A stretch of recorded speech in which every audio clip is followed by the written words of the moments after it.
Hello বন্ধুরা, আমি তনু। আজ আবারও তোমাদের সাথে শেয়ার করছি একটি নতুন ভিডিও। তো আজ আমি বানাচ্ছি মাটি দিয়ে একটি মাটির থালা। মাটি দিয়ে সেরকম কোনোদিন কিছু বানানো হয়নি, তো তাই ভাবলাম আজ মাটি দিয়ে কিছু বানানো যাক। সামনেই তো নববর্ষ, তাই ভাবলাম মাটি দিয়ে একটি মাটির থালাই বানানো যাক। তাই মাটি নিয়ে বসে পড়লাম মাটির থালা বানাতে।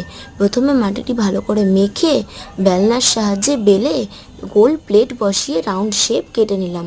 তারপর মাটি দিয়ে গোল করে একটি লাইন বানিয়ে চারধারে লাগিয়ে দিলাম এবং আঙুলের সাহায্যে ভালো করে সমান করে নিলাম। জল দিয়ে পুরো থালাটি ভালো করে সমান করে নিয়ে ডিজাইন তৈরি করার জন্য আঙুল দিয়ে একা বেঁকা লাইন তৈরি করে নিলাম। মাটির থালাটি তোমাদের কেমন লেগেছে জানিয়ে ভিডিওটি ভালো লাগলে লাইক, কমেন্ট, শেয়ার, সাবস্ক্রাইব করো।